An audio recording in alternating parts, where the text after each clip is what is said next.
You're listening to Mid-Atlantic Gravel, Travel, and Dirt. I'm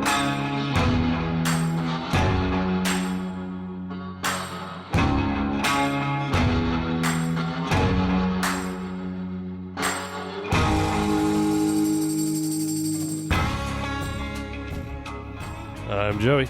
I'm Brian. Welcome to episode 83 of Mid-Atlantic Gravel, Travel, and Dirt. Joey and I, we were just sitting here talking, and I swear it gets me to 83rd time we've done this and sat down in front of mics and talked about gravel bikes. You know, it seems like a lot, but it also doesn't seem like many. No, it doesn't. It feels like... like we're back in your house and... Spilling what do you beer. call it? North Beach or Chesapeake Beach? Or Breezy Point. Breezy Point. Because I know everyone up there gets offended. Yeah. It blows me away. So, hey, everybody. And Wes is in here still, so that's okay. But come along and spend the next hour or so with Joey and I talking about gravel bikes, adventure biking, hurricanes, bike packing, bike camping, and just playing bikes. And beer. And you know what? We tried. Now, I'm home. We're back here together. Yep. We're across the table from each other. We are going to figure out that YouTube live thing. Well, Hurricane Prep threw off my webcam purchase. Yeah, so we're gonna figure that out. If you want to be in the know, you could be a Patreon. Oh, yeah. And you could actually, then you would have early access and information and knowledge to all that stuff. So, hey, anything going on in the world before we get too deep? Oh, you want to do cracks? Let's do cracks of the week. Yeah, we're gonna do tag team crack. Ready? 1, 2. Oh, sorry, premature. Sorry, I barely touched that. Premature crack. Premature crackulation. Anything going on in the world of Patreon and PayPal? Joey, set your french fries down. Paper pal. I was like, where do I put these? It's like, where do I put my hands?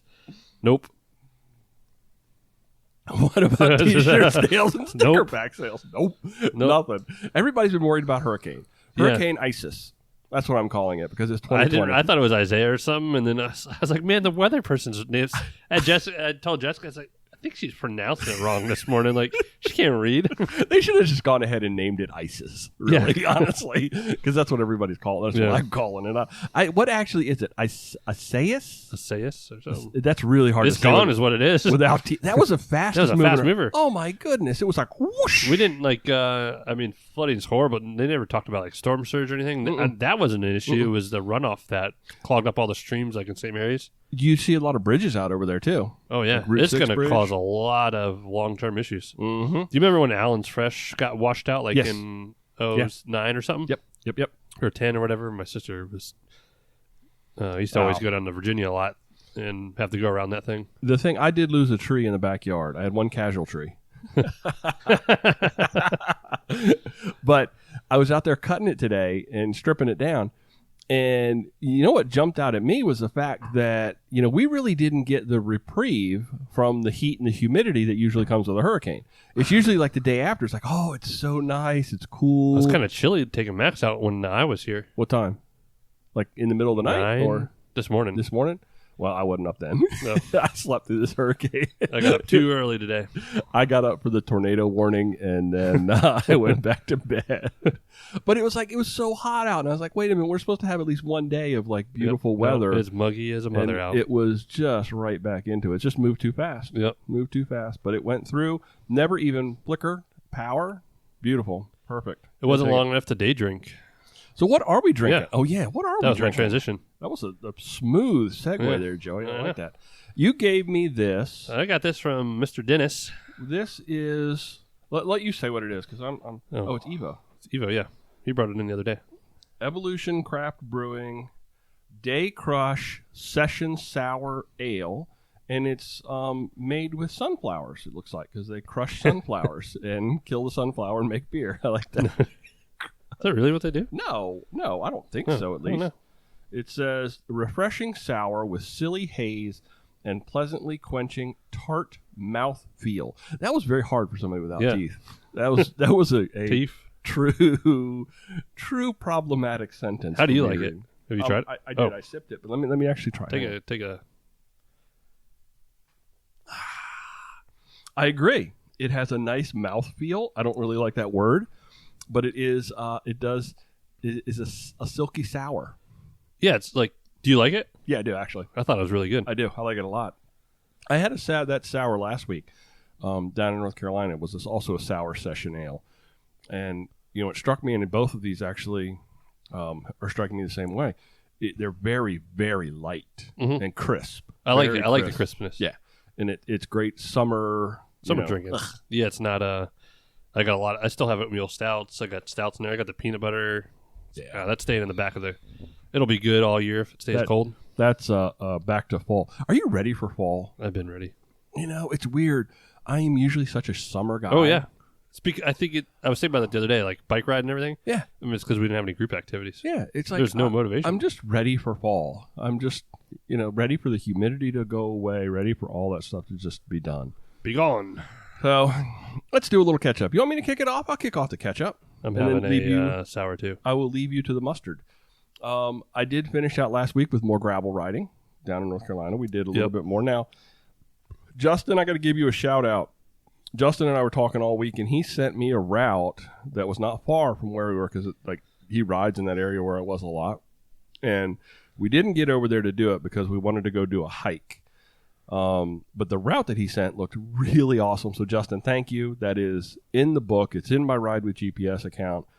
And the next time we are down that way, that is probably going to be ride number 1. So thank you very much. I appreciate that for taking the time to do it. He even gave me like a play-by-play on where the gravel was and where the road was, where the hardtop was, where the traffic was.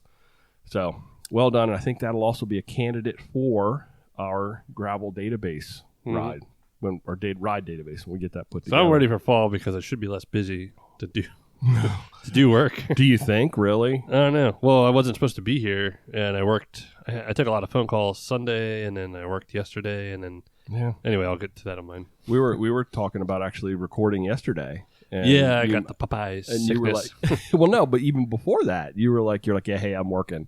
I was like, oh yeah, no. you're like show notes, and I felt bad, and I was like, oh shit, I've been it's all good. Slaving for the man. So we corporate. did a hike in Banner Elk. Actually, it was the top of Beach Mountain. We went to this place called Emerald Outback, and I didn't run, so I feel okay with this. It was a hike around the top of Beach Mountain. So we were like all in the rocks. We did I think it was close to 5 miles with these incredible views and vistas, and oh my goodness, it was just absolutely amazing. So I'm not much of a hiker. I'm not much of a walker. I'm not a runner. Would you be a zombie if you were a walker? No, if I can paddle through it or pedal through it, I'm good. But that whole walking and running thing, not really my shtick. But it almost planted a little seed for wow, this could really be fun because the weather was perfect. Top of the mountain at 5,200 feet of elevation. So air was crisp and clean, and it lacked the humidity and all that stuff. So it really was pleasant. Was it pleasant up here? I did a big ride when I got back. So yeah, you did. That was dumb. I was like, holy shit. My daughter told me there's a fine line between determination and stupidity. Oh yeah. Or no, mistake. There's a fine line between mistake and determination, and I probably treaded on that pretty closely.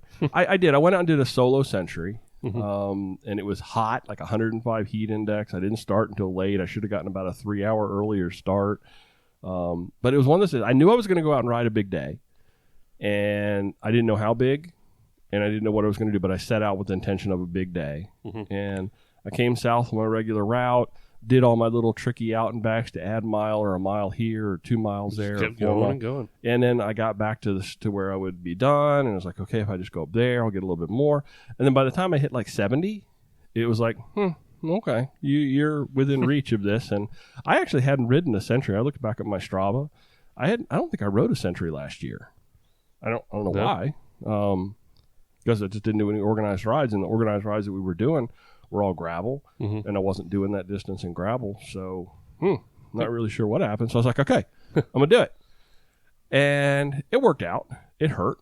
It hurt pretty bad, actually. And it wasn't even a lot of elevation. It was all the heat, and there was a wind. It was like a headwind, but it was... You have one of those headwinds. It's like somebody's taking a hairdryer and blowing it at you. It's hot. It's not a good one. Not pleasant at all. And at mile 94, mile 94. I'm coming down Route 4. Did you crack? No, I didn't crack. I actually started to cramp, but I worked that out. This is even before that. Nobody on Route 4. I'm coming south. A car crosses over the rumble strips and blows their horn at me. And it's like, why? Oh, that was me. No, it wasn't. I know exactly what that car was. A little black Nissan thing that I got a partial plate on. But, you're in a hurt locker at mile 94. It's 105-degree heat index. And, you can do a lot with a bike and a credit card and not really have to worry about too much planning. But still, at the end of that, you're in a little bit of pain. And to have that happen, I'm so glad that they didn't do something stupid like, that guy will get out of our way. We're going to show him and actually then literally run me over because they were by me before I even really realized. I heard the rumble strips and then a little horn goes. And it was like a little toot horn. It's like, those horns when people blow it. It's like, I was like, what did it do? So, I don't know. That it torqued me and pissed me off. That would be the end result of that. But I felt like it was something. Last week should have been where I was doing support for the Empire State Ride, which was the cancer fundraiser. And I've been watching all week where some of those people that have ridden it in the past were doing really big things, trying to, determined to make a difference, kind of a thing. So, I think I came home and I was short on miles because a little bit of riding in North Carolina, but, not a lot like I do at home. Felt like I wanted to do something big, and then all those things kind of came together into a perfect storm to lead to me doing a solo century, which it's hard. It's really hard. Mentally, that's tough. It's when you're by yourself but I had it all mapped out really well. I probably had 2 bottles an hour, and I was on the bike for like 6.5 hours because I was on the Diverge. I wasn't even on the Roubaix. So it had a little bit of rolling resistance there. And, that's that. So that was my week. Gravel in North Carolina, a little bit of hiking in North Carolina, and then doing something dumb when I got home. So what have you been up to? Same old. I feel like a skipping record. It's the same thing. Like nothing changes for me. Hey, boy, I wanted to ask you, were you busy at the bike shop? I wasn't busy at the bike shop. Well, yes, I've been very busy at the bike shop. And we're actually starting to take... Oh, that is good beer. We're still busy. We're still waiting on bikes.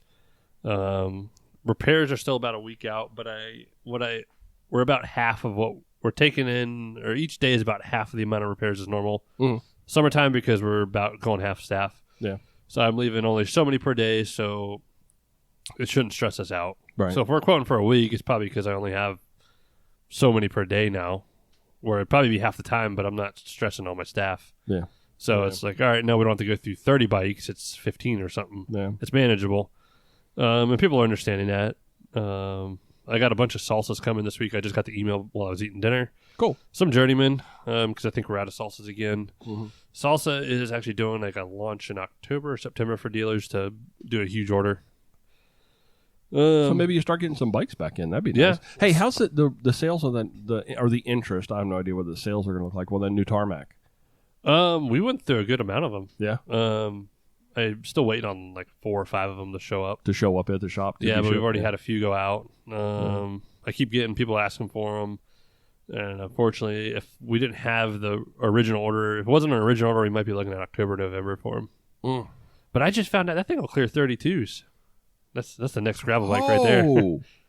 Yeah. Wow. You know, I didn't really look at the clearance because being a tarmac, you never think about it. I wasn't thinking about it at all. Well, because my old tarmac 28s would rub the back seat stay or the seat tube, the seat stays. Yeah, I remember trying to squeeze 32s into my Roubaix, and it wouldn't work. Some 32s will, because I did some at Parvella.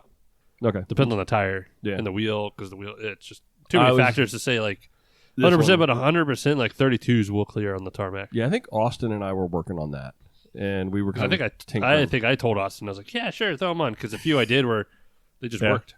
Well, I wanted to get something that would have put that Roubaix into a gravel mindset. Yeah, and anytime you put that width with some sort of tread on it, it would fail. Yeah, and we tried a couple, and then it didn't. So that was it. See, I have a doctor's appointment on Friday for my knee Oh, good grief. because it's actually really sore today from painting the house and stuff. Yeah. And I wasn't up for too long. I don't know why I was really sore today. So Jess and me are going to that on Friday. You taking your vitamin I? Yeah. I don't even know what that is, but Ibuprofen. I'm drinking beer. Ibuprofen. Oh, I only took ibuprofen the first day it happened because well, that's all I had. Yeah. If I was really smart, I'd probably take some CBD, but I ran out with my Floyds. But I have a knee brace. Yeah. I got a knee brace since the last episode, which helps. I feel more comfortable. I don't tippy-toe around. You know, I was hoping that we would have heard from Dave to see how the whole unpaid, because I've actually seen a couple of people say, "Hey, I got in.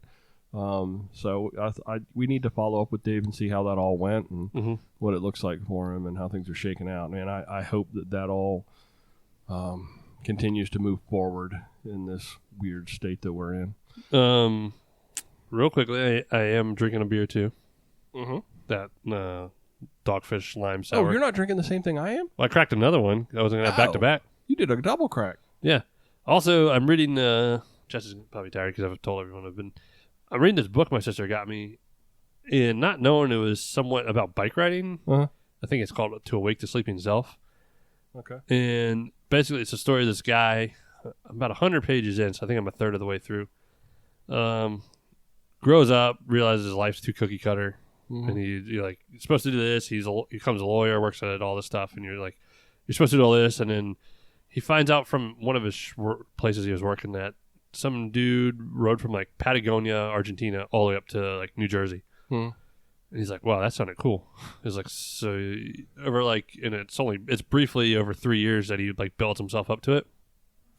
But he decides to ride his bike from Oregon to Patagonia. It's 13,000 something miles. And it's pretty good.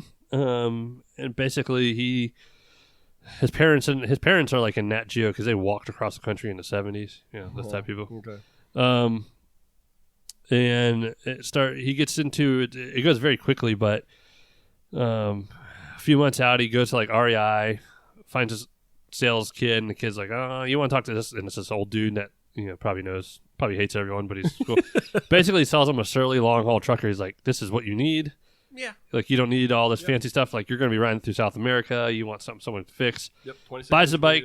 Buys all the gear. Doesn't do any prep, and goes up to Oregon. And like his first time clipping in is like in the parking lot. He kept falling over, and his mom didn't want him to go alone through Mexico. Yeah. He's like, yeah, mom, because he wanted to do it right when he turned 30. 30. 30. He's my age at the time. This was in 2010 when he did it, I think, or because this actually happened. And basically finds this guy at work. She's like real laid back, and he's like, I'll go with you. Like, okay. He's like, oh, and he's like the guy that's been all over, kind of knows a little bit of everything. And they're flying up or taking a train or flying into Portland. I think they flew. And he's like, where's all your stuff? He like walks on the airplane with nothing. He's like, I want to get to Portland. I'll get on Craigslist, find a bike. Finds like a $300 bike. Holy and cow. And then he buys like a blanket. He's like, I'm good. And he starts that way. It's you got to keep going. I won't tell anymore. But what's the name of the book? What's the name? To Awake the Sleeping Self. Awake the Sleeping Self. Who's the author? Do you know? Jedediah. I'll find it right now. I'll put a link to it in the show notes because I actually think I would like to read that. That sounds. You're not going to do this on me, are you? You're not going to because he's the same age. You're not going to disappear. Although it would be easy for you. It would be to like. I don't know. It kind of brought back the whole I want to ride across the country again in a couple of years. Ditch the bike shop and kind of. Yeah, it's To Awake the Sleeping Self. A journey from Oregon to Patagonia in a quest for life with no regret. Jedediah Jenkins. Yeah, he's from L.A.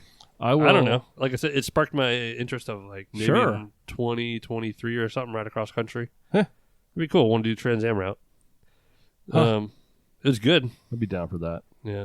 Wow. I want to take 2 months and do that. Something epic. Something epic. Well, it was hardcore until I got worn out from Rona. 60 to 70 days. Trans Am's probably a good number.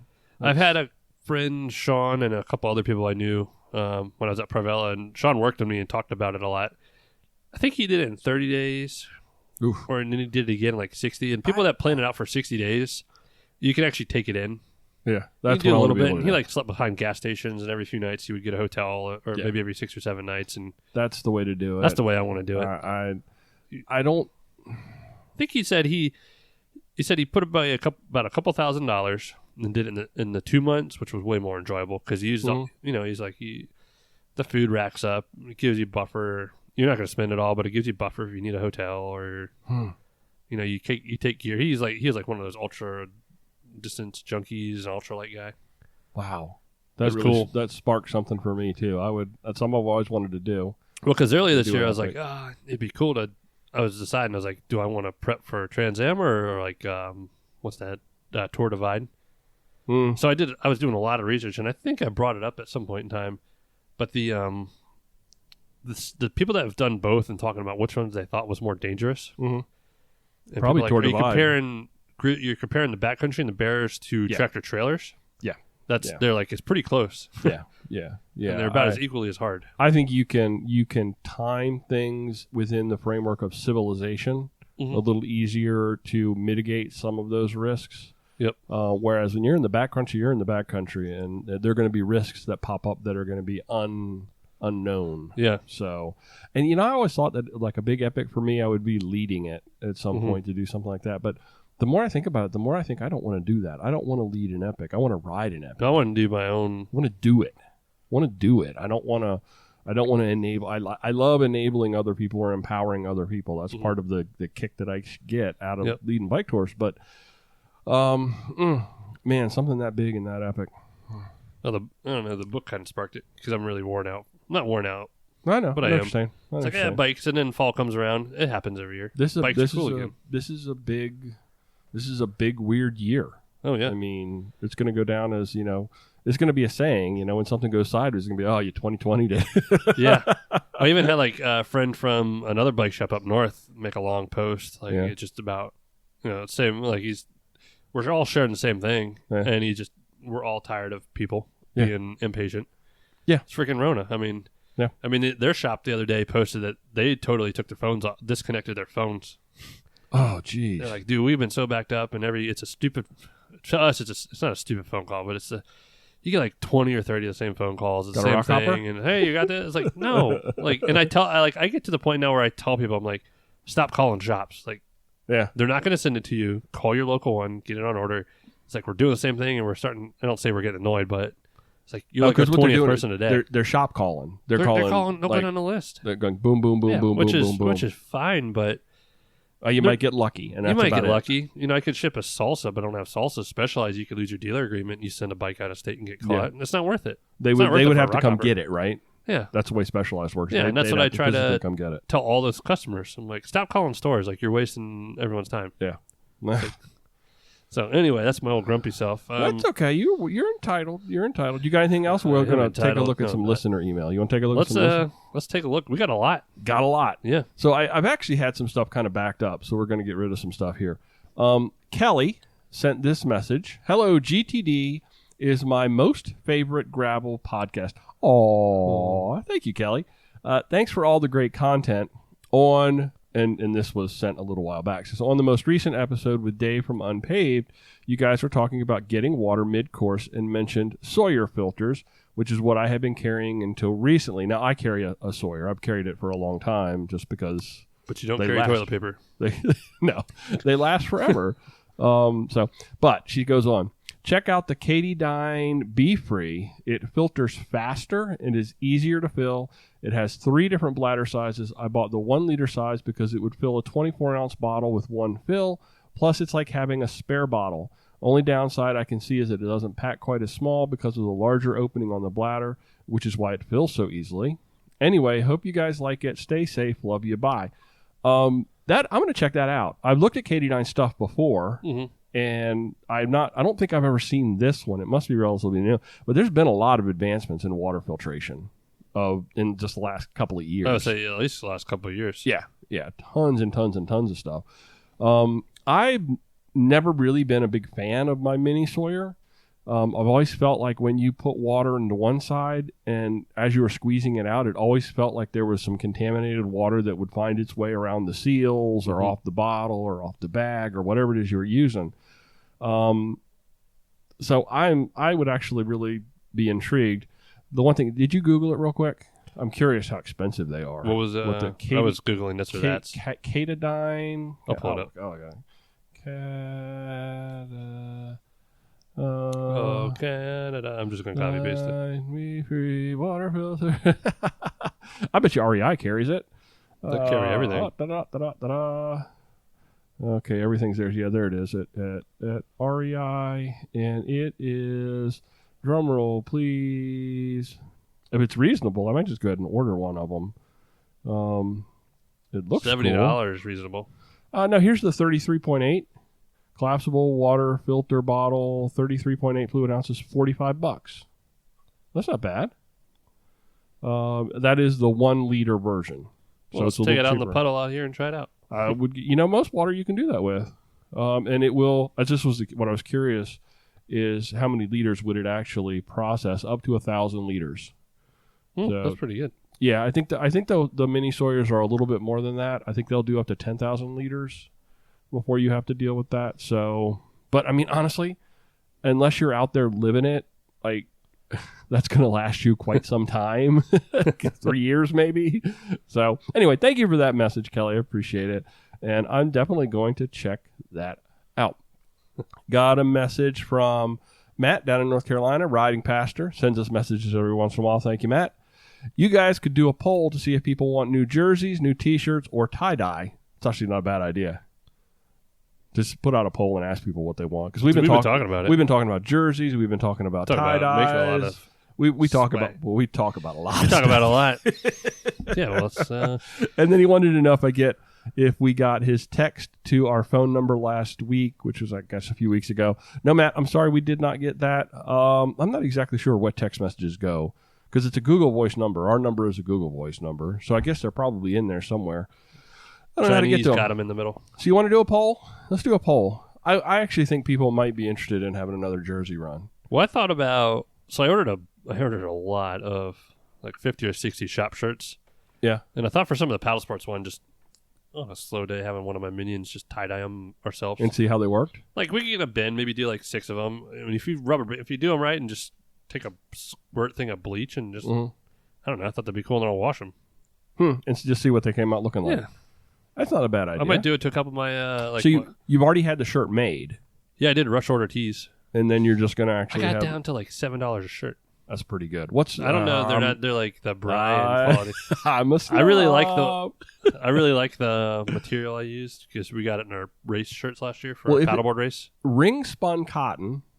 Anything that's below 5 ounces in material weight in ring spun cotton, I think you're doing pretty good. But when you get up to like those 6 and 7 ounce cotton weight, they're just so thick and so heavy. I say ours aren't like super thin or light.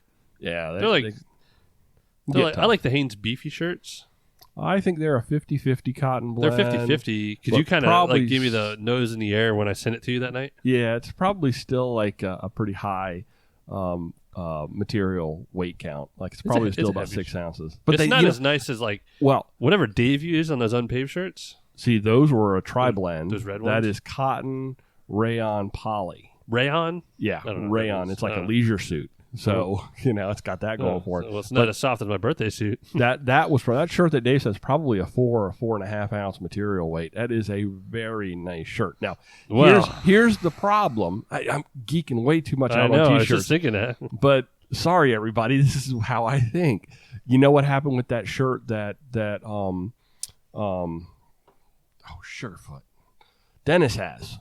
Oh, the one I took a picture of and posted? Yeah, the one that's got that's basically that didn't stand up to the washings, but that's a tri-blend shirt too. I don't know. Thank you, Matt. We'll put together some thoughts and some ideas on a poll. Got a message from David. What up? Hey guys, hope all is well. Just curious about Strava Club. I see your rides posted on Strava, but I don't think they are all gravel rides.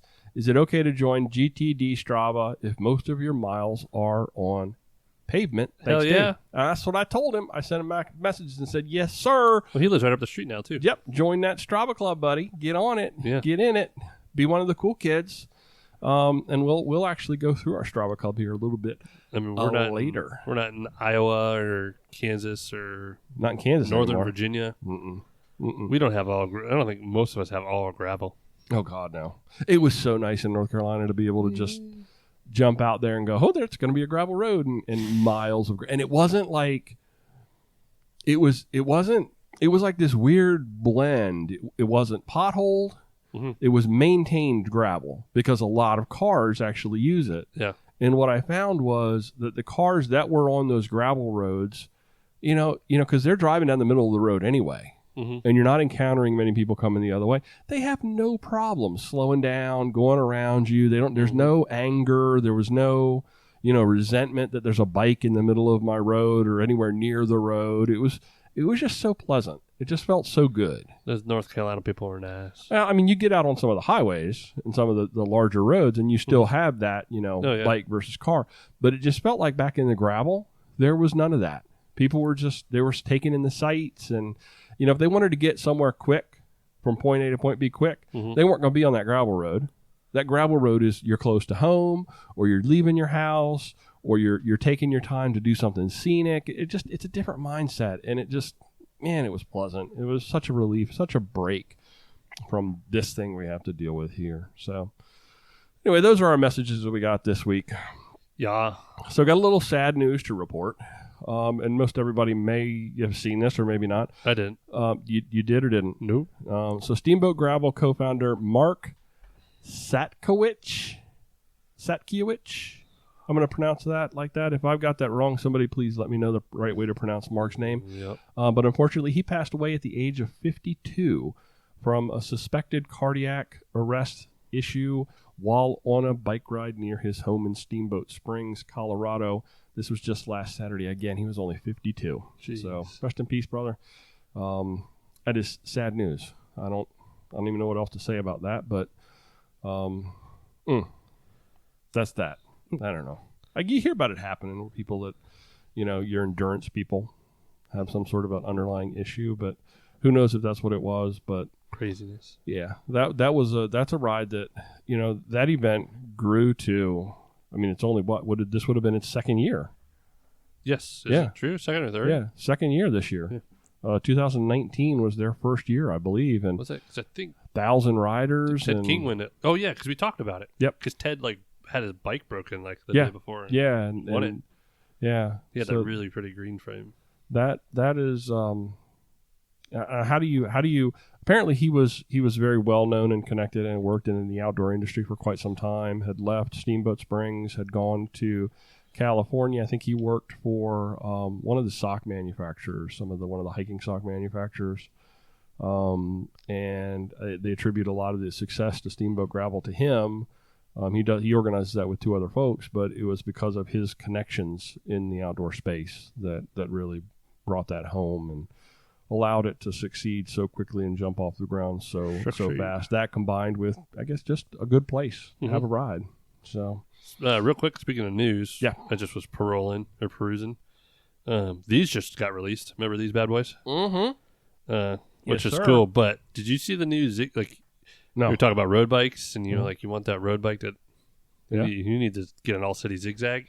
Ooh, the new zigzag colors are out. That is beautiful. They have just the frames. All your rebase stuff would go right over. Do I feel like that would be a bike that I could pull off? You could ride mine. It's no. I'm just talking about the colors. I pulled off purple and pink. Well, you're flamboyant. I'm not. I don't have teeth. You're one of them older generations. So describing the bike, it's got like a fade from like a blue through orange to yellow from top to bottom. It's beautiful. It actually really is pretty. That's the new zigzag? That's the new Ultegra one, and they have a blue and a all city. Now, one of my very first road bikes back when I was in college was pink and white. It went from pink to white. That was the 80s, though. So that was the color pattern, man. All the zigzags are most all city stuff is very 80s-ish. They have that spackle bullcrap on their Gorilla Monsoon. It's really cool. It's like neon green with black. The old rock hoppers when they used to. Yeah, where's this new crazy, one? Splatters. And Mongoose used to do that too. You remember Mongoose, the brand Mongoose? Oh yeah. What else are we looking at over there? I'm going to show you the other one just because it's dang, that looks. Here we go. Let's see. It's coming. I'm trying to fill the dead air. Oh, dang, internet. Comcast cannot keep up with... You can't keep up with the speed of the Gravel Cycling podcast. Well... While you're looking that up, we'll come back to that. That's a I wanted to horrible picture. follow up on the Garmin hack. And They do not light that well. oh, wait a minute. They didn't light that well at all. Is that actually like a silver to blue fade on that? It's like a light blue to... I don't know. It's tough. Their for main people photo since- is really dark. And it also looks like it's more like a shine from the light than it is an actual coloring on the frame. But people can't see that, Joey. While we're doing that, that is like a light blue. The purple and pink is the coolest. I don't like that. Anyway. I wanted to look at the Garmin hack. Yes. So because a lot of people were asking the question, did Garmin actually pay the money? And this is not a tech podcast, but I think it's kind of an interesting thing to look at. So it was determined that it was a Russian group that hacked them and demanded the $10 million to restore access to all of not only to their navigation solutions, but all their customer service was offline too. When you would actually email or try to call Garmin, you couldn't get through. Oh, I was trying to submit a warranty. I know. And there's been a lot of question about whether they paid some or maybe just all of that ransom to the hackers. And there was a report that it was by some computer group that looked at their stuff, and it said that Garmin used a decryptor to regain access. And that is indicative of somebody actually paying the ransom when they get the decryptor tool, because that means that. But it is a very common occurrence for people to negotiate the ransoms. So it's still unknown as to whether or not Garmin paid that. But one of the things that people have been very concerned about is user data. Oh, yeah. So as a Garmin user, and I have a lot of data stored with Garmin, what does that mean for me? To take everybody's mind off of, or set everybody's mind at ease, the Russians are coming to your house. That'll put you at ease. They're going to steal your mailbox. No, this hacker group that they ended up working with does not have a history of stealing user data. So there is a very high probability that Garmin's user data side was probably safe. So maybe they were just ethical hackers just trying to take down the man, just trying to burn the corp, kind of, corporate. I don't know. I thought that was interesting. You heard about they weren't hackers at all, but the people that were on Strava that would find out where you lived and like, all right, you rode a couple really nice, you rode like a Pinarello Dogma or an S-Works or a nice bike, and they would, it's pretty easy to track where you. And I think Strava updated a new feature. It wouldn't actually give you the start and finish in a specific spot. Hide the actual start location. And it was easy to just break into your garage or apartment. Yep. Oh, Brian, you got like 40 bikes in your I know you got garage. 3 bikes, and I know each one of them is worth $3,000 to $5,000, and I'm just going to pop that lock on that old shed or garage door and ins and outs. Well, my garage doors now are wired, so luck. Yeah, luck, folks. So I thought that was interesting. Hey, have you seen Canyon has released an gravel e-bike? Have you seen that? Just in the last few days. It's called the Grail On, which I think is kind of a cool name because they built it on the back of their existing Grail. Are you okay talking about mail order bikes? I've been working on a lot of Canyons at the store. Really? So I've seen a couple lately. Now, one of the things that they didn't do is they didn't just slap a battery and a motor onto the frame.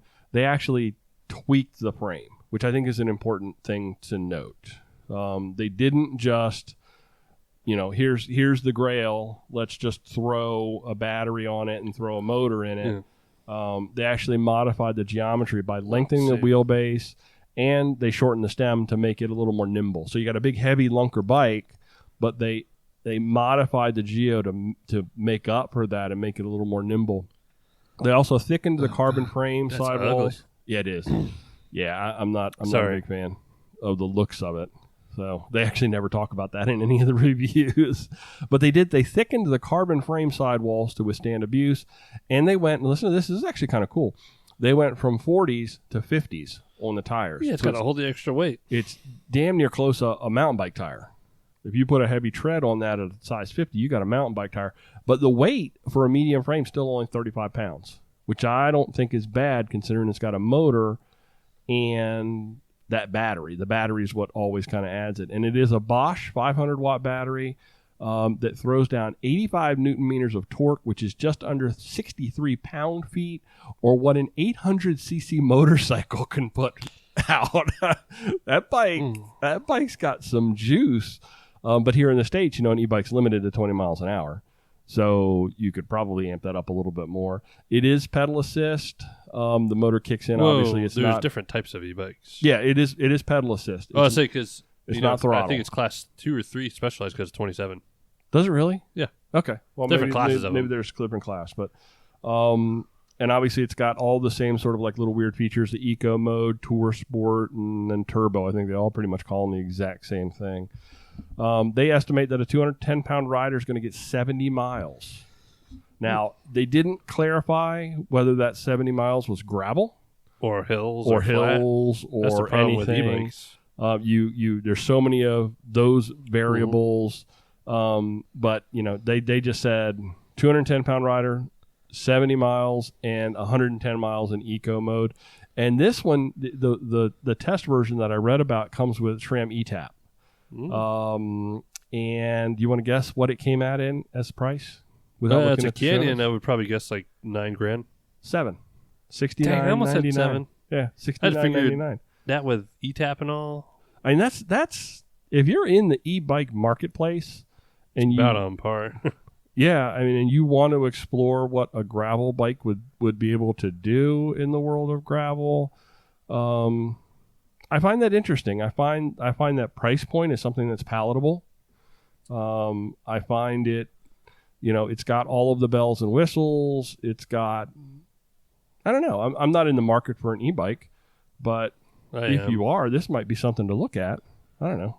No, don't look at it. So here's the big segue when I was a talking about Creo. e-bikes is I rode Tom King's Frankenstein e-bike. He came over the other day and he shows up in my driveway with this big old monstrosity thing that weighed probably about 80 pounds on the back of his bike. Now, on the back of his car. And he says, I want you to ride it. I want you to ride it.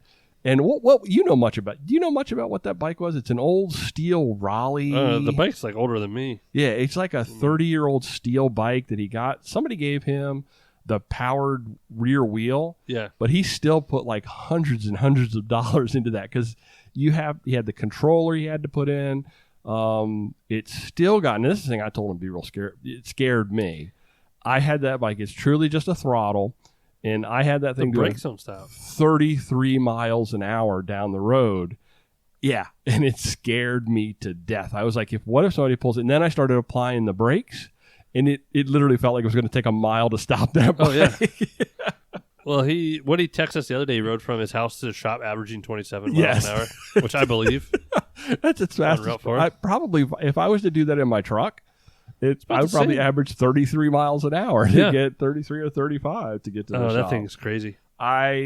Tom, be careful on that, brother. I don't want to. He doesn't want to walk to work when he goes back with the garage. I don't think that's ever going to happen, though. We're on. He's not going to work. We're in e-work mode virtual work mode for probably 2 years. I can't imagine that.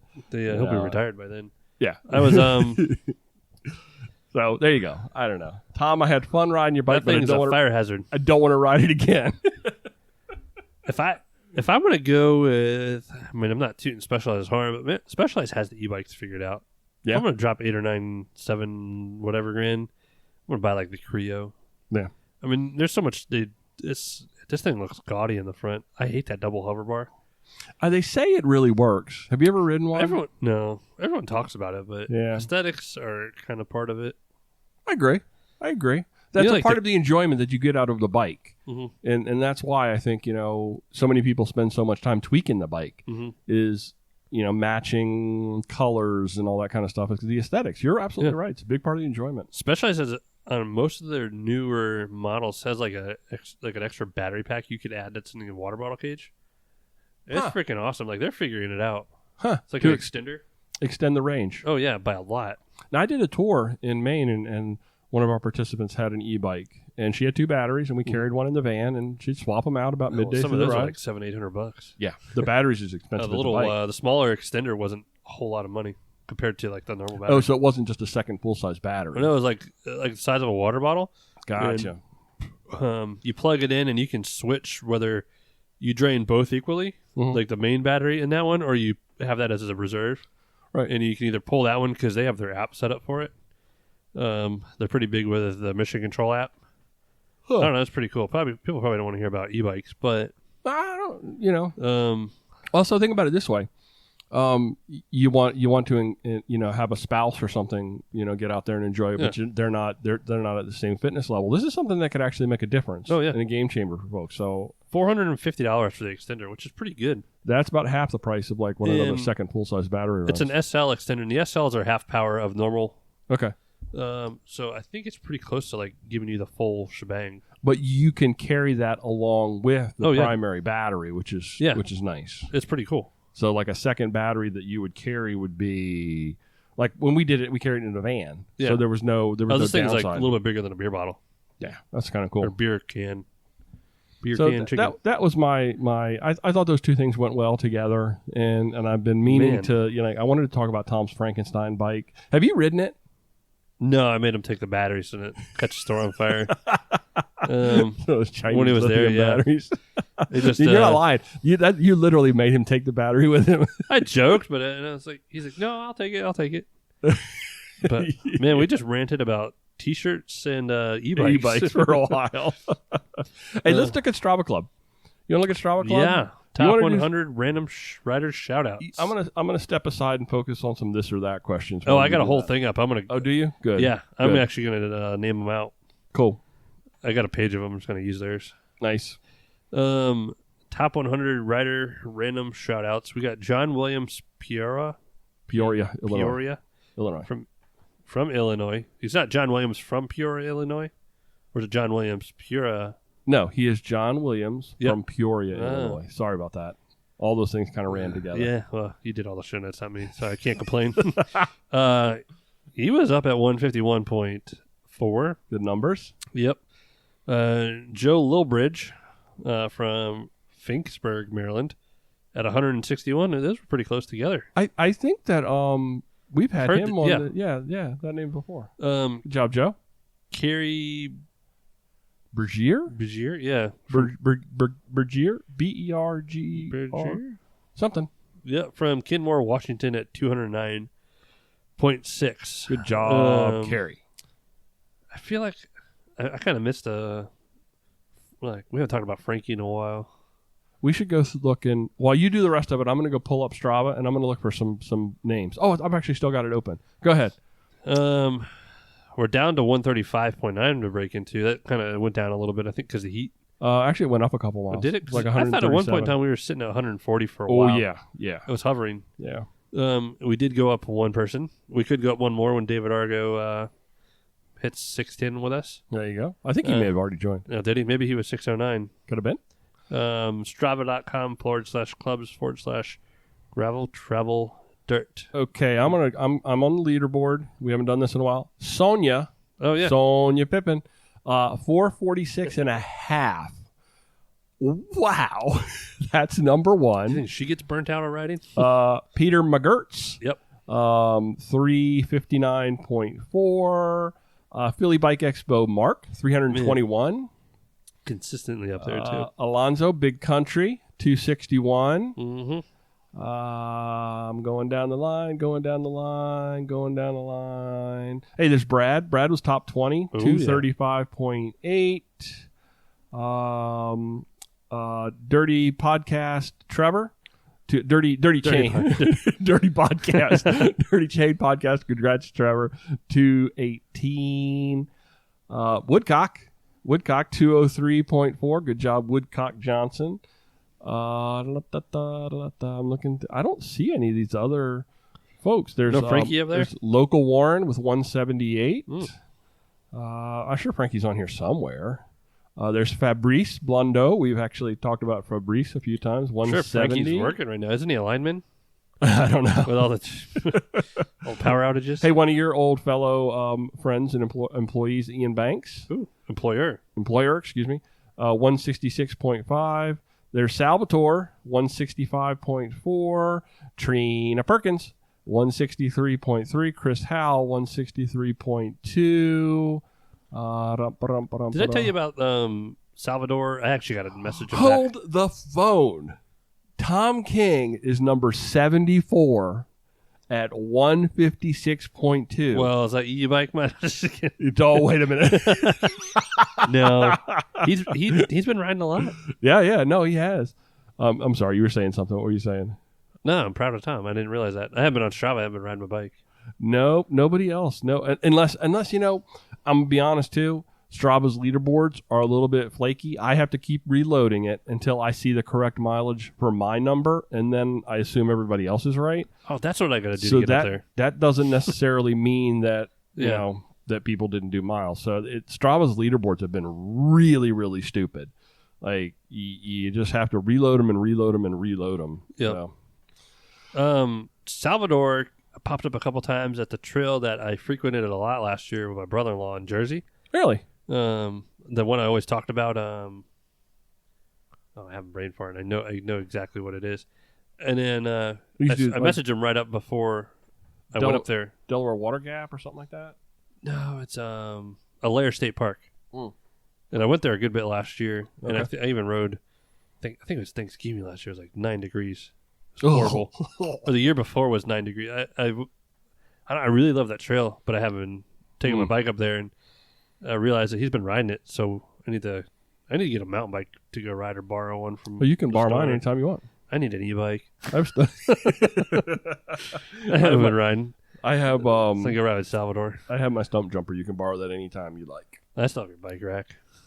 Yeah, that was supposed to come off like the same week. That's okay. Just got busy. You see how worried I am about it. Yeah. So you got this or that's over there. Yeah. So you going to run the this or that? I'm going to run this or that this week. Let's do 4 of them. This could be a train wreck. Or this could I don't be know if fantastic. this is kid oriented. I just Googled it and I got this really cool list. It's like summer. Would you like this or that? Oh, summers. Okay, cool. Summers versions. Cool. All right. The first one. So I'm going to read it this time. Okay. Have you go and I'll muck it back up. Okay, you got it. This is going to be fun. Number 1. Have a job working as a lifeguard or have a job working as a carnival ride operator? Ooh, I would much rather be a lifeguard because all we do is sit. And because I did that in high school. I was a lifeguard. Did you have all your teeth in? No, actually, at that point, I didn't. Sorry, that was a low blow, but I just... No. You sit in the chair under the shade, and then when it rained, the best time was when it rained, and everybody was out of the water. You know? You just go sit in the lifeguard shack. Yeah, man, that's a great job. Oh, man. But like a carny, you see, now the downside of the carny is you would have to like travel and pack up. But I would actually fit better now to be a carny because I don't have all my teeth. So in today's world, maybe a carny, but in the old days, probably a lifeguard. What about you? I don't know. I just think carnival, and I want to be like Joe Dirt. So I knew you were going to go there. The tilt-a-whirl. And then he's got, was it the Pam when he... I watched that the other day. It was on. I was just thinking about Joe Dirt. It got a little weird with his sister there at the end. Hey, my Shimano rep's messaging me. I was actually going to try to work on some kayaks and stuff with him and try to do some bike swag, but we ran out of kayaks. And he ran out of bike swag stuff. Hey, did Phil move to like out west somewhere, didn't he? He's doing something with Pro's Closet. Yeah. Yeah. Well, this is the actual Shimano rep. Phil was the ambassador. Yeah. So anyway, he just messaged me. I just kicked poor Max in the head. I didn't even know. I didn't know he was down there, and I'm just moving my foot around. But now I'm petting him with it. Gentle giant. So, all right. What was your choice? I'm gonna be a carny. Yeah, okay. I didn't know if you committed to that. I was waiting. You committed. All right. Number 2, get a brand new bicycle or get a new set of clothes every day all summer long. Oh, brand new bike. I don't care. I could do care not less do about. laundry. Wait a minute. What do you? So it's a summer thing. So for summertime, you either get a brand new bike, Okay. or you get a new set of clothes every day all summer long. No, I'd much rather have a bike. I wear the same clothes like 3 or 4 days in a row. Yeah. So I don't worry about that. I kind of feel weird about asking this one out. I'm like, why do they write this? There's people that don't have clothes. And well, You want to get new clothes every day? There's people that don't have bikes. I would True. choose the bike. That's a no-brainer. I'm going to get a Hands new set down. of clothes every day. Really? I go through underwear and everything quickly in the summertime. So would you just throw all the old stuff away? I donate it. Oh, okay. I can figured see I already that. had a bike. I got my All City Zigzag and my Sequoia. I would want a new bike, though.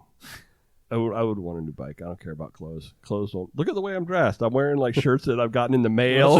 You are too. Me and Jess are both wearing our Grusk shirts. Okay, next one on this or that. All right, I'm going to do these two next. All right. I kind of feel like we've done this on the bike side, but this one makes you think. Have to go on a long hike in the woods without any shoes or socks. Oh.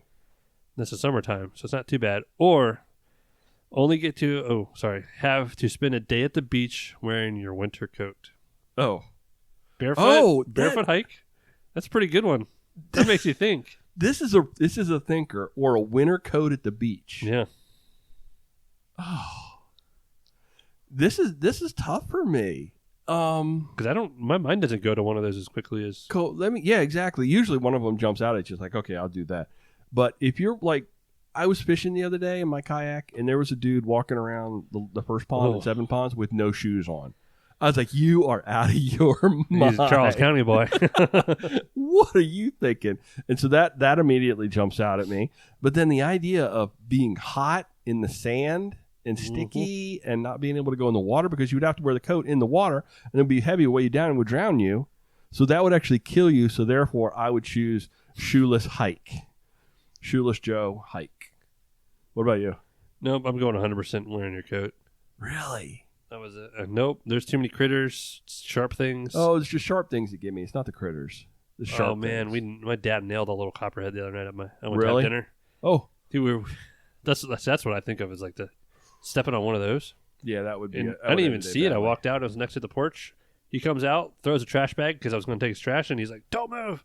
And Max and Jess were in the house. He's like, "Don't let him out." And then he comes around with never seen my dad move that fast for like 57. Wow. And then Was it one of the little baby ones with the little green tail? a little bit longer than baby. Didn't have the green tail. It was about that long. Okay, when they have the green tail, they don't know they're how horrible. They can't control their venom. They don't know how much they need to stick you with, and they will, of course, light you up. Something happened down the road, and there was a couple cops coming down, and I was like, "Hey, Mr. G-Man, like, you know, it's illegal to kill a snake." That's true. Like, Mr. FBI. And then he's in the road, like chopping its head off, and the cops are coming by. I'm like, I really don't think anybody would give him grief over that. But I love reading all the posts and the chat groups like the Ranch Club. It's don't kill the snakes. It's like, I'm sorry. Certain snakes I think are fair game. I hate snakes, but I've become fond of like black snakes and stuff. Oh yeah. Oh yeah. Copperheads no. You know my favorite snake is the little ringneck snake. I didn't know where you were going with that one. My favorite snakes are the little ringnecks, and they're small, about the size of a pencil, but they eat wolf spiders. Ooh. Yes, so they are fantastic snakes, and I they're just hate very copperheads. gentle. I don't care about the other ones. I don't want my dog getting bit. No, yeah, you're right. All right. Last Let's this or that. You've done very well with this. I'm excited. Maybe this should be your thing now. Yeah. Let's see. Drum roll. I don't know. There's a lot of good ones. I could keep going. All right. We'll go with this one. It's a little different. Have the best summer ever, but then not be able to remember any of it. Okay. Have an ordinary summer and be able to remember everything you did. So the first one actually sounds like a lot of my summers from college. Oh, jeez. Have a great summer, but not really remember any of it. I feel like I've lived that already. So, what would an ordinary summer look like? Why would you want to remember an ordinary summer? Live hard, die fast. I don't know. Hopefully I don't remember 2020 summer. Yeah, no joke. This wouldn't be one to forget. I would go with the first one. Have a great summer and not really be able to remember it, because your friends would just continue to tell you all about it because it would be so awesome. What about you? I think I'll go with the same thing. Yeah. Just go balls to the wall and Yeah. it'd be like one big drinking thing. And In then today's you just don't world, remember it. there's no such thing as forgotten, because there's cell phones and people are taking Yeah. pictures. You're going to be like, yeah, I know exactly what I was doing. A fantastic job. Hold on, I'm going to do this last one really quick. Okay, good. Have your whole body turn bright blue whenever you get wet, or have your hair turn neon green when you're in sunlight. Okay. Bright blue body in the water. Or When it you gets get wet, so if you get rained on. I think I would You actually look like love an to do, avatar. I would love to do both. I would choose both, and then I would go swimming in the sun all the time, and basically be a Seattle Seahawks fan. You look like the sick outfit. Oh, jeez. That's fantastic. That's What about pretty you? good. What about you? Oh, I think I want to turn blue. You'd want to turn blue? Yeah, I'd probably just wear a little Speedo and walk around like that. It would be cool though if your red hair turned green. It would be like I'd probably really want to go. cool. That's probably just because something I got from the nuclear plant up the road. Using fishing in the water all the time outside there. I think I'm going to officially hand over this or that to you. I literally stole them all off the page. That's okay. That's fine. You did a great job picking the right ones, selecting the right ones, delivering the right ones. Outstanding. Well done. I'm not going to answer it, but they have things like have to wear your swimsuit to school on the last day of school, or have to carry around a large beach umbrella open all day on the last day of school. That's a pretty good one. I would wear my swimsuit. I got no problem with that. No problem with that either. Yeah, I do that. I think the umbrella would get in the way. Yeah. But, kids aren't going back to school ever again, so what does it matter? Walk around their house butt naked. You got anything else before we shut it down, Joey? I do this every week, and I'm like, I should write something down that I should talk about. Dennis got me beer. Mm-hmm. Bike shop life. Yeah, thank you, Dennis, for the beer. That was delicious. That's Joey good. shared this one I got to with me. finish his paddleboard. I got it for fixing his paddleboard. Nicely done. Turned into a lot of work. And we owe Dennis. We owe Dennis an apology too. We owe him a T-shirt. I think we owe him a T-shirt, but I told him the other day he can have a small or a double X, and he was like, "I'll just wait." He could probably wear a small, just be around his belly button. He's skinny enough. He's just tall. He could wear it out to certain clubs. I would. We owe Dennis an apology because he did send us a message asking about some gravel riding on the C&O Canal, where to start and where to finish. Oh. We did not see that message. Well, and Marcus did see it later. So, no. Well, sorry, Marcus Dennis. Posted that they rode last week. Romero. Mm-hmm. Sorry about the last. It was his birthday yesterday. Happy birthday! Oh, happy birthday, Marcus! Yeah, I think he flooded, or today it was. I think he flooded away. But I think they started at the beginning of the canal. Oh, down where all the people are. Start past. Yeah, get outside the Beltway. You got to start at least past Harbor not Point of Ferry, Rocks, Great Falls. Great Falls. Don't start below that ever. No. Don't ever do that. ever. I like where we started. I started there the last couple times. Up in Brunswick. Yeah, where we started a little coffee shop. Yeah, that was awesome. Yeah, that was an awesome ride. Didn't we start?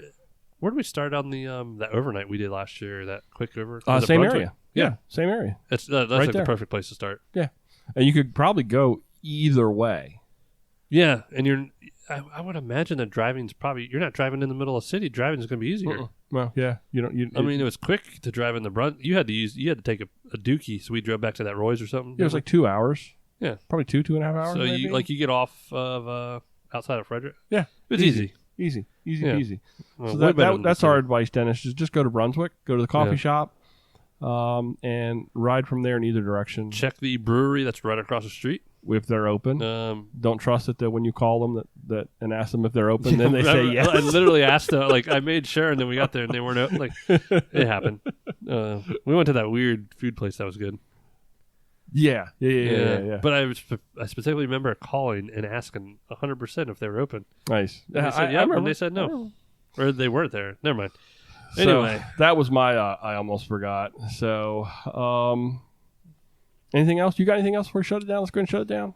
No, I think, Chris Howell's birthday was also the other day. But right. we didn't talk. We need some people to call in, like Tom and some other folks. Did Dirty Kitten on the 25th. Oh, that did the grinder? A couple weekends ago, yeah. Yeah, that did the grinder. We didn't hear anything about it. Larry did it. Oh. Larry did it, and Alex actually texted me. I was like, hey, do you have Larry's phone number? Because he hadn't checked in, and we think he might still be on the course and lost. Oh, jeez. And so I was looking up Larry's number, and I texted him. I was like, hey, dude, where are you? He's like, I'm driving home. What's up? I said, Alex, he's okay. Anyway. Well, yeah, it would be good to get a wrap-up on that. Yeah. That would be fun. Alex or Chris, one of you two guys, give us a call. And that would be awesome. Or maybe both of y'all. That'd be fun. We haven't had them on in a while. We should get a bunch of people on one night. Yeah. I keep rambling. There was that Paddle Fin podcast I listened to. Uh-huh. They did this weird thing where they, I think it was like one of their anniversary episodes. And it was like an hour and a half episode. But they had people call, they have a lot of different pieces and bits. But they basically had two guys that hosted, and they kept bringing different people in. Over they had 10 people, 12 people on during one episode. One episode? In different chunks. That'd be pretty cool. Cow. Well, that'd be a nightmare for you. Production nightmare. But it was cool. Well, they're the kind their sound quality. I still want to do not 100%. And I need some times and some days from you that we can do a Zoom happy hour. Oh yeah. For a GTD Zoom happy hour, and you just have to tell me when. Basically, I was supposed to be in Jersey Saturday night through tonight. I think we make it on a weekday. It's a little bit easier. That was my only time I was going to be gone, but we canceled because we thought, well, the hurricane, we don't want to be driving back through it. Right, it's supposed to be bigger than it was, but it was pretty big. Otherwise, we're going to go to Jersey at some point in time soon. How do you think like a Thursday night, like after we've released an episode, then we'll have something we can talk about. Yeah. We'll just have people and it'll be spur of the moment. Why don't we just do next Thursday? Cool. I would say this Thursday, but it'd be hard. Let's do next Thursday. Okay, next Thursday. Next Thursday, we are going to do a Zoom happy hour, and we'll figure out all the technology for that. And if you want to join in, we'll figure out how to happen. Maybe Wes will even pop in. And everybody keep your clothes on. I don't know about that. It's my house, my rules. All right, are you going to Zoom here with me, or are we going to be at our own house? No, I think we'll have. Should we sit on our bench together? To be the experience. Well, we can decide. We can figure that out. We could put on my big TV. Yeah, and we could sit in the living room. Yeah. We'll figure that out. Thanks, everybody, for listening to this episode of Mid-Atlantic Wabble, Twabble, and Dirt. This is a listener-supported podcast by incredible people on Patreon and PayPal. I've gotten very good at saying PayPal. Have you noticed that? I don't say Paper Pal anymore. Let's do it. Jeez. Our show can be found wherever you find your favorite podcast. How can people get in touch with us? Joey. I did hear in the arms of an angel the other day. We can't do that. Website. Copyright ping. At our website is Gravel Travel Dirt. I actually have a whole write-up on the C&O Canal and Gap and pictures. Nice. To start some stuff on there. Our Instagram is at Mid-Atlantic GTD. The phone number, text might not work, but you can still call us and ask for Mildred or whoever was calling for Bobby or whatever. I'm going to make her the answer. Yeah. The voicemail people call. 410-231-3850. There's that old hashtag we usually talk about. Never check. Never check. It's kind of slow. I'd rather phone calls over hashtags. But don't forget our YouTube channel. If you want to listen at work, shh. We won't tell. I don't do it as good. I was trying to figure. I didn't plan it out. And a podcast app doesn't work for you. Check out the YouTube channel. Maybe even subscribe. We got like 750 subscribers on our YouTube channel. So we need to pump those numbers up. Need fall to come around and do some videos. Hey y'all, Mid-Atlantic Gravel, Travel, and Dirt is recorded this week inside Joey's kitchen, just like the old days. Feels like the old days, except Wes is in here. I do miss Wes. I do. I miss him. I miss him at work. I miss him all over the place. So, thanks everybody for listening again. Do good, be nice, go slow, respect others. Love you. Bye. Love you. Bye.